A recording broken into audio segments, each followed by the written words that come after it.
All right, here we are again. Welcome back. And a big thank you to James McGee and Jimmy C.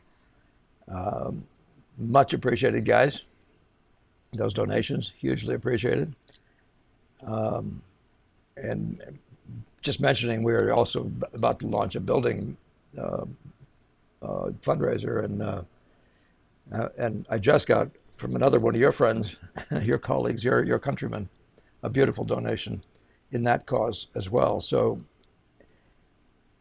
I, I really do want to thank you.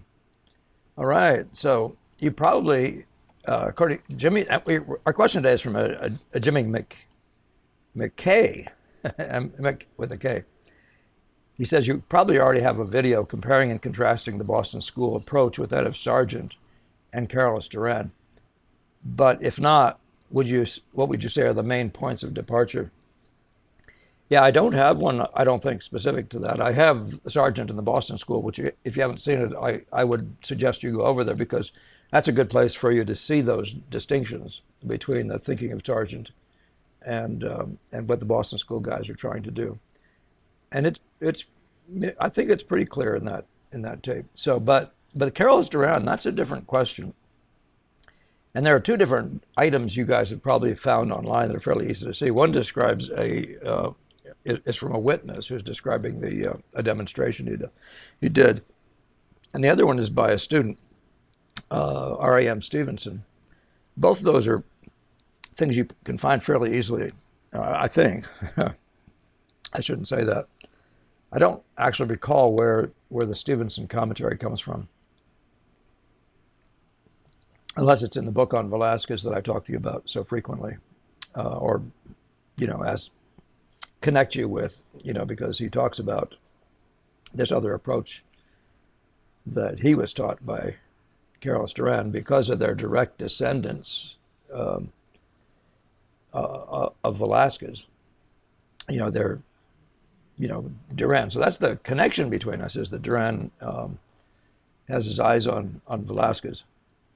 But it is significantly different. So, and one of these things I like about this question is that you really do understand what I'm saying. It's not every day somebody's asking a question where they're just drawing the conclusions. But you've definitely listened to what I'm saying, because you're basically in the right place. This is basically how we work. So I'm just going to show some pictures and talk about some of the differences, and show some a little bit too. Let's finish this question up, though. If I recall correctly, students of Duran spoke of his approach to painting a head as involving painting the various planes of the head as discrete units, keeping the tones separate from one another, then mixing intermediate tones to manage the transitions between planes. Am I right in thinking this is quite different from the Boston approach, in that it proceeds from a planar conception of form rather than from the direct perception of the light pattern? So you're absolutely right. That is nothing like I was taught. There was not a conversation about planar painting. We didn't paint masses in that way. We did it more along the lines, which I'll show you in a minute, of Ang, who says, draw from the round. But I'll give you that quote too. So it is very different. And then you say from the direct perception of the light pattern. And that's way close. It's a reasonable way to discuss what the Boston School guys actually do. And if anybody hasn't got a copy of Benson's advice to his daughter, it's one of the places that's discussed. Another place is, of course, Hale's book on Vermeer. So if those things aren't things you have, I think the Hale Vermeer is online. Get the 1913 edition, I believe. And you'll find conversations there that give you some better idea how the Boston School guys are thinking. But one of the things that's, you're talking about the planes, one of the things, let me get the quote up, and we'll look at that first. The second part of Lewis's question was, to what extent does prior knowledge of, for example, head proportion or planar abstraction of the head structure play a role in the method of the Boston's painter in getting the light pattern? Does he put such things right out of his mind? Boy, do you have the right expression there. I love that expression. Yes, he puts them right out of his mind. Now, the reason or does he use them to check his work as he develops? That's not in that class, actually. I've never, I can't say I've ever heard a discussion about the planar aspects of the Boston guys. Aspects of thinking about drawing. The one thing that's really significantly different is that planar discussion implies a connection to realism. That is to say, you're trying to make the object called the head, and studying the planes is, the planes are, one is like this, another one's like this.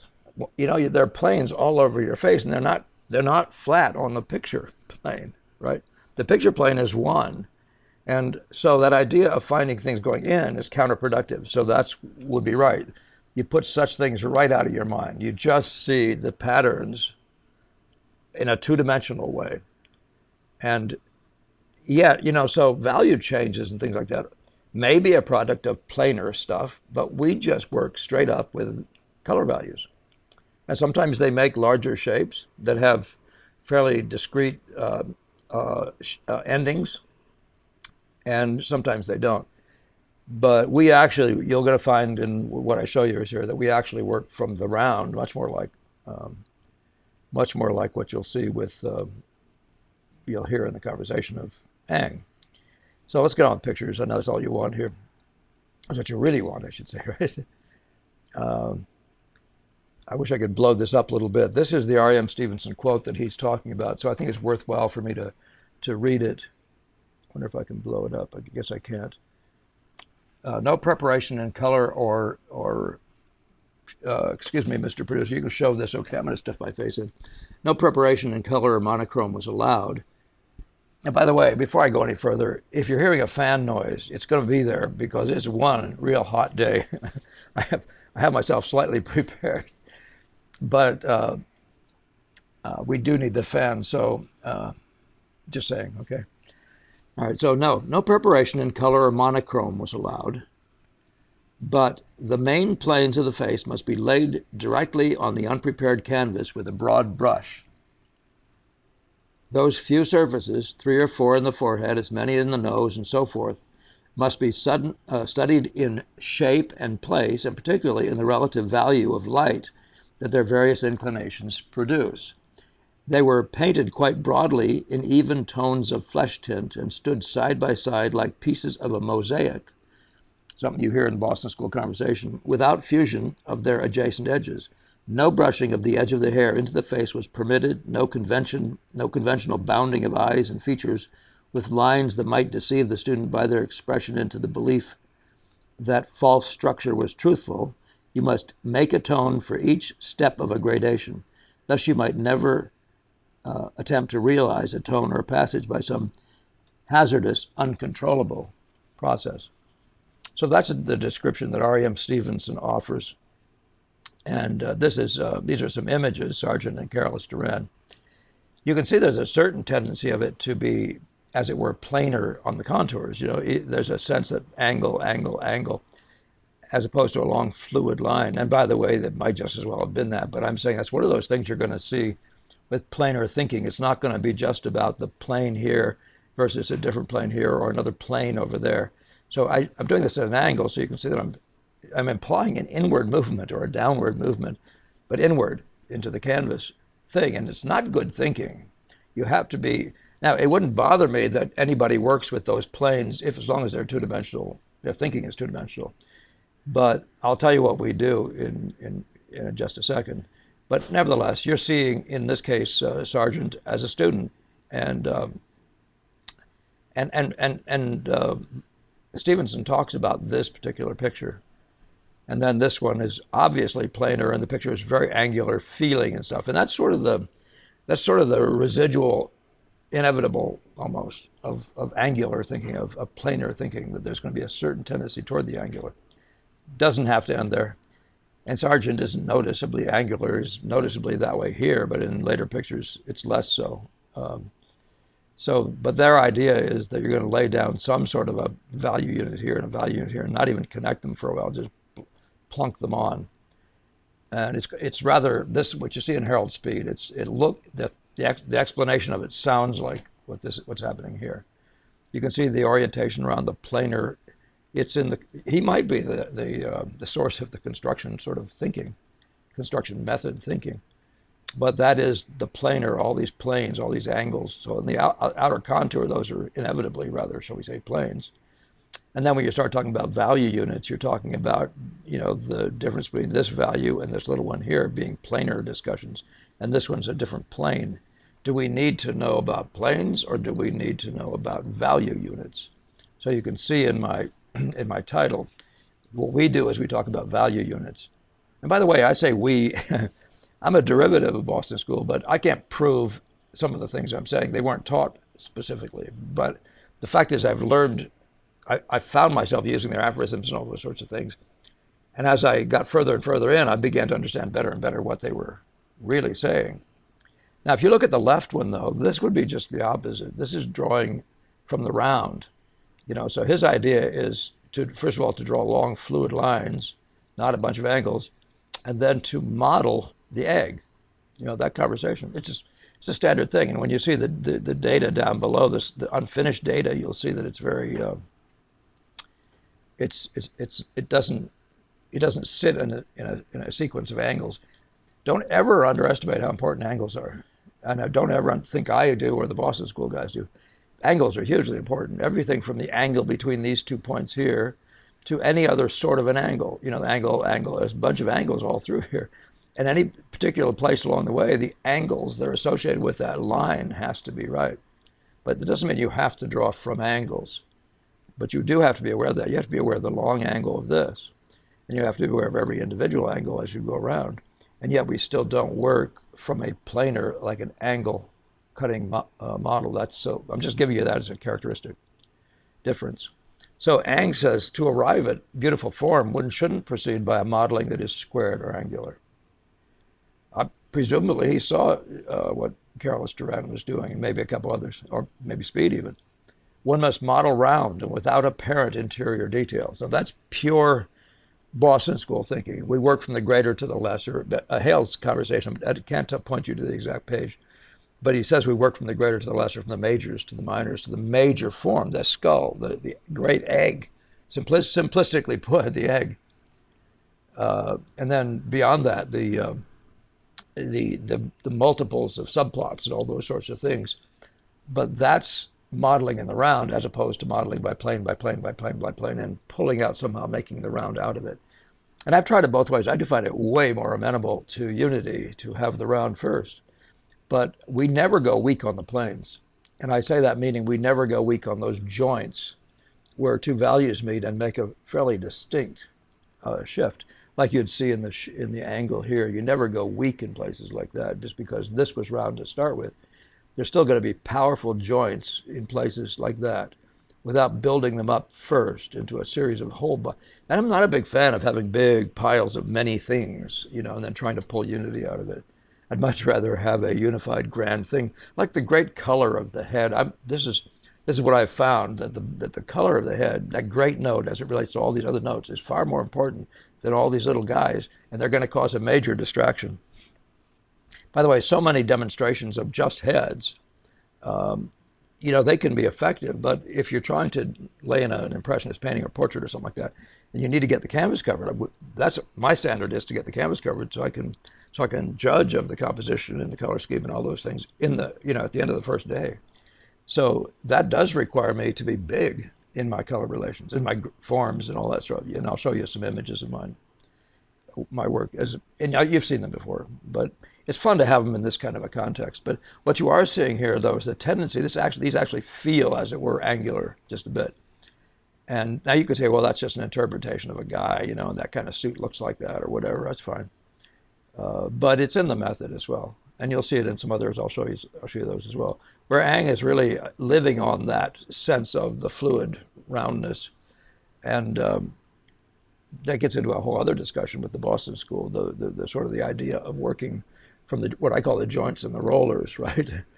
So joints meaning stuff like these power places here, and the great roundness is the great sweep of this value here, et cetera, et cetera. We'll see what that is in a minute. We'll find some images to go with that conversation.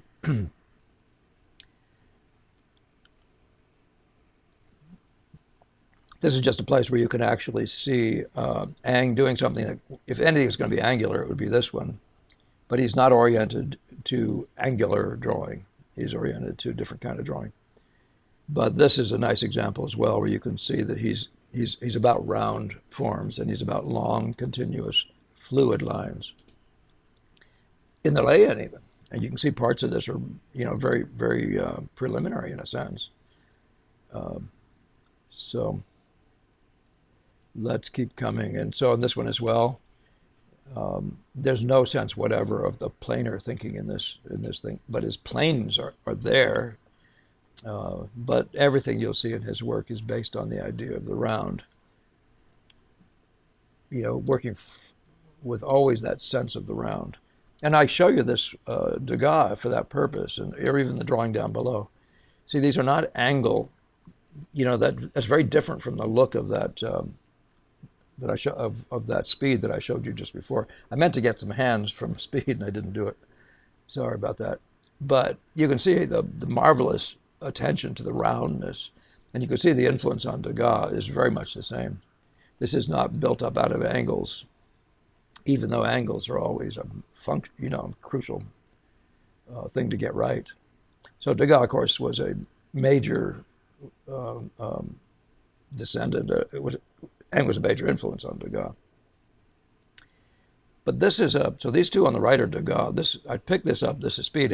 I think it's in that book, and that book is enough different that I didn't find it useful when I was working with Gamma. It was enough different from the way we talked, even though it was in his library. But this is a pretty classic place where you can look at the angular sort of taking over a picture. It never happens. That doesn't happen in a Degas study. Degas quite young, by the way, in this picture, and this one too. But look at that marvelous sense of the round. Now, it doesn't mean he lacks a sense of the round, but you see that the overwhelming influence of that approach winds up being heavy with angular stuff and data. These are presumably painted from life. I don't know for sure about what this is, how he did that. And there may be some advantages to using some angular, some quick marks, when you have something that's either blowing in the wind or that, isn't going to come back again, et cetera. But I just want you to feel the difference. So when you see the great round form under the drapery, and then the individual forms all showing round rather than showing square, I think you can understand the difference. And the Boston School thinking is more like this. Just mentioning it. So, and I'm trying to get to your point, but it just requires, in some ways, that you go through some of these older points. Excuse me, that we've talked about before. So, this is Leighton, and again, you can see that his emphasis is on grand and simple, continuous lines and simple forms, round forms.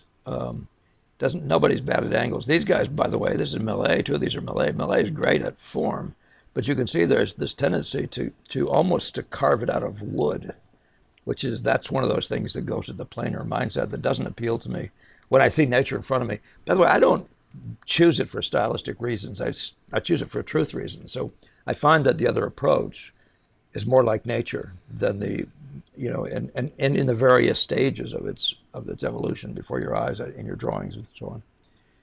So, but these things have their own value at times. I'm never going to take anything away from that. But but Millet is another one of those guys. He said, what did he say? I know the anatomy by heart. So he's always drawing a three-dimensional figure. That is to say, he's always got that in his mind, and he's trying to get that to look 3D. Part of the way you measure draftsmanship, by the way, I really like you take that Degas back here. These are very 3D. And this is also very 3D. These are two of the greatest draftsmen of all time. I'm showing you today probably the three greatest draftsmen of Western art, Western painting. And of course, Leighton is fantastic in his own right. So here again, that wooden quality, but there's also a desire to make it three-dimensional, like it's real, in a different way from what you see in Degas. But here again in Degas, you see this is drawing from the round. I'm spending a lot of time with this. I know I'm not getting to the point about the Boston School. I'll be there. But I just want you to see it again and again because I want you to feel the difference that you're going to get if you go angular and all that sort of stuff. And you might have a really good reason based on on your aesthetic idea, to put it in the only way I think I can. But he's oriented around the Ang mentality, and this is actually, I should have brought a Couture into this because I think Couture is a significant influence on a lot of people. Um, let's go on. So in America, what did Sargent say about Duveneck, the greatest American master of the brush or something like that? I forget what he said. But this is one of the best examples I could find of that occurred to me to bring up, of this planar marking. You see plane, plane, plane. You know, I mean, there's this plane, plane, just big flat chunk, big flat chunk. And something, you know, I mean, there's conversations about Franz Hals and people like that, but that is this is Duveneck, who was one of the Boston School guys. De Camp was one of the, quote, Duveneck boys over in Europe, touring around, whatever they were doing together, and working together with models and stuff. But that's giving you a pretty fair example of what sort of the planar model would look like.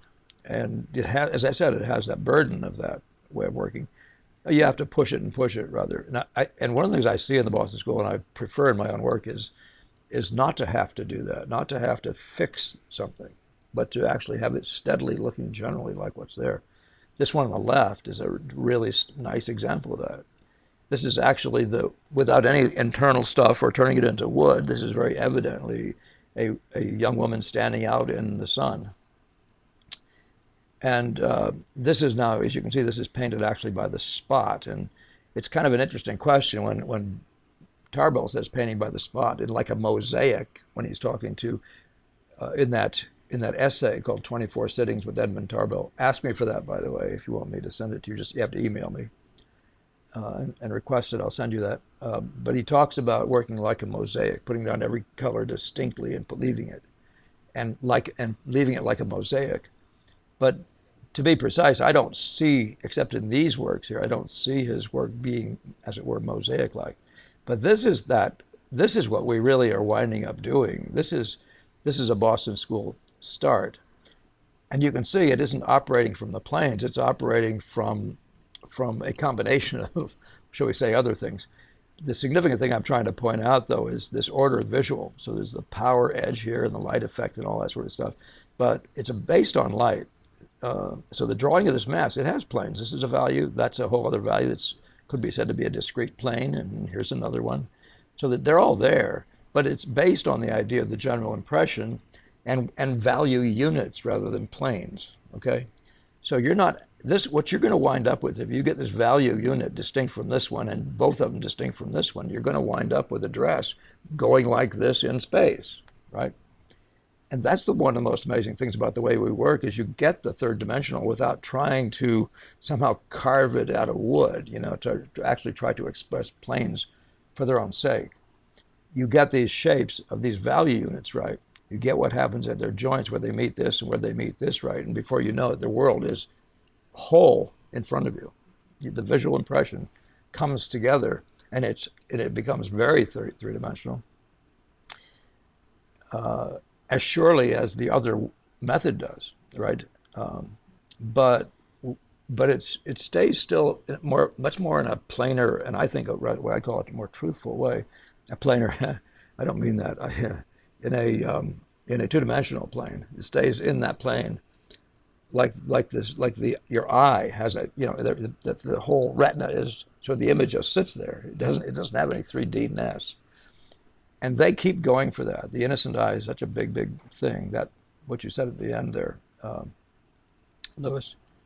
So, but yeah, you'll see the orientation is around shape, and the powerful shapes, far more importantly, or talk about this big shape here, far more importantly than any internal planes repeated one after the other, after the other, after the other, after the other, and then somehow pulled together. It doesn't operate that way. You won't find it anywhere. What you will find is an orientation around mass and and what happens when you finally get down to that place where that mass becomes, where the parts of it become, again, I'm using that word discrete, when they start separating from each other, that comes in its time over the course of a painting, rather than being set up there in the start. You don't set up all these planes of value. It's too complicated. So rather they set up in these larger simplicities. Now you'll find that over and over again. This is just a perfect example of how it looks. And then there'll be greater and greater subdivisions based on values. But this isn't planar. He's not up here to make planes in that planar way of thinking at all. And he doesn't have a complex world, a world of multiple planes that he's trying to somehow keep together. So again, I'm showing you Sargent again, and as you look at this one, you can see much more of an orientation like the Boston School. The difference might be, to some degree, you're saying these guys are painting light, and it's very noticeable when you look at their work that they are organized around light effects and around the power lights in that way, the same way that Meldrum talks. It doesn't mean there's anything about Sargent's that's being done differently. In other words, he has the visual order, and I do talk about that. In fact, I think I may have titled the book, the lecture I did about Sargent, that's online in the Evolution of Impressionism series. That's the subtitle of it, it's the visual order. He really gets the visual order. And but he doesn't explore color and all that sort of thing quite the same way as the Boston School guys do. But I'm simply showing you, though, that this isn't in any overt way looking like it's too complex. It looks very simple. It looks to me like he probably would have eventually thrown a color gradually through this whole thing and then come back into it. It looks like he would have. But I'm not going to tell you what he did. I'm not going to actually tell you what these guys did. But you see, when you see a unit like this right here, this value, and you see how it's literally part of all this, it all pulls together into one value. Now you're understanding that's called a value unit. It has two discrete colors in it, but it is a value unit. And this thing here, all the way down into all this is its own value unit. We think that way, and then we think in terms of value movements in that. So when you get into this value unit right here, you can see there's this great sweep of both color and value forming the egg, but it's not done by plane. In all the things I've seen, it appears to be done by the mentality of articulating the egg.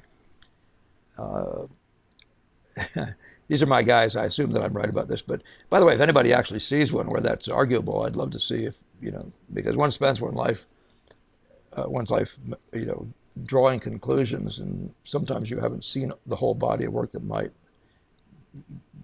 adjust those conclusions a little bit. So what I want to talk to you about is this. This is my basis for working this way is Boston School painting, Boston School demonstrations and all that sort of stuff. But more than that is looking for the greatest efficiencies in painting. And I have never found that it's, for example, the Brackman thing was to put 1,000 flecks of color all through this whole thing. I've never found that to be efficient. I found it much more efficient to talk about how this red turns into this great gold, and then both of them become this colder red, to talk about those great sweeping colors. Now, I try to keep those colors fresh, and I try to make them out of broken color so that the colors don't go dying on me and losing their chroma. But I'm still thinking about those greater units first. Now, the reason I show this is because you can see that I'm also thinking about the greater abstraction of light here and its greatest form idea before I start subdividing into planes. You see, that would be a plane. There's another plane. There's a third plane over there. Okay, so what you're seeing, though, is a much bigger approach and a holistic approach. So if you're just doing a head, and by the way, the description of Carolus Duran, another one I've seen, is that he went around and drew all the lines. Let's make this the head. He went and drew this entire head, possibly, I'm guessing, with the shadow line and whatever else, drew the whole thing out and then sealed it so he wouldn't lose the drawing. Now, I don't see any evidence of Boston School painters thinking that way. Truly, we would have worked that way with Gamble, but that's because of the academic side that comes through Paxton. But But what you're seeing me do here, and you see this whole drawing, this isn't quite the same as this, but you can see that I've set up a large drawing that's working based on the drawing of the long lines, for example, and I'm continuously improving everything I've put down before. But you can see that I'm not, but there was no drawing in the, if you go to the other videos where I describe this, I start with no drawing. In the time lapse thing, the GBA time lapse that's online, you can see that there's no drawing, they're just blobs. And by the way, that's the description that somebody gave of Sargent's work working too. It said that he put down color spots and then gradually brought them together to draw with them. That's what we're doing here. Now, I don't know whether Sargent put down a whole bunch of planes, whatever head he was doing, and then brought them together to whatever that means to draw with them, or if he was working like this. It looks like in that last image, and this doesn't look like planar small thinking. This looks very, very big thinking, right? Big movement of color, big movement of from cooler and more neutral to lighter, and then back into the beautiful rich colors. It looks like he's thinking great big thoughts, and it looks like he's operating from the major drawing, from the outside in, and all that sort of stuff. I mean, so the outside of major value units in. But think the word value units and you'll have much more clarity about what we're doing. That idea that Melder brings to it of blurring your eye to see, I say to see what not to draw is a key to our way of laying in a picture. I don't know how you can be doing anything but looking in if you start looking at all these planes in the head. So my first effort here was to articulate this big light through the middle of this thing with a great color movement and all that sort of thing, and gradually establish from the top, establish the base, the bottom, which would include that little V right there, and then working from the outside in with the idea of gradually making this into a ball, this into a tube, and that into a more or less a flatness. Those sort of. I'm saying that meaning, I'm not treating them like planes. I'm treating them like tubes and eggs, and I call it the barrel of the chest. But. Yeah, I hope that's coming across a little bit. This way of working, and I don't want to accuse anybody else of it, Boston School guys. You never can wholly know what individuals did, just based on all the starts I've seen, and I've seen a fair number by our guys. Every evidence is that they worked from the greater units, just the way Hale says they did, and down to the lesser. By the way, it's funny talking about Hale because he definitely was more abject at times in his imitation of Monet, with fleck, thousands of flecks all over the place.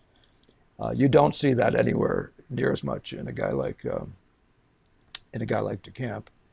And then there's these mixes of how it comes across in both Benson and Tarbell. But so this winds up being, but you can see that this winds up being very three-dimensional without it trying to be carved out, by showing that plane, this plane, that plane, this plane, and carving it into a wooden head. And that's what I said. I find that to be a more truthful thing that the head does. And I'd argue that I learned that from looking at Raphael's, looking at young women coming down the street when I was a young guy, like 2 or 3 or 4 of them sitting way down the 2 blocks away or whatever, and noticing that their heads were these little eggs. I thought that's pretty amazing. But that is the conversation, the way Ang puts it. You're drawing from the round. But, so what I want to add to this, though, is the planar has always got, like that spot right there, this light is there, this midtone is here, and that drawing right there is a hugely important drawing. It's the same joint they're talking about. But this way of working just never looks like wooden planes. It just never looks like you're carving it out of wood and gradually trying to cover it over. I don't have any problem with that for somebody else. I've seen good results, fun results. I would never pick on what's going on with either Carolus Duran or Sargent.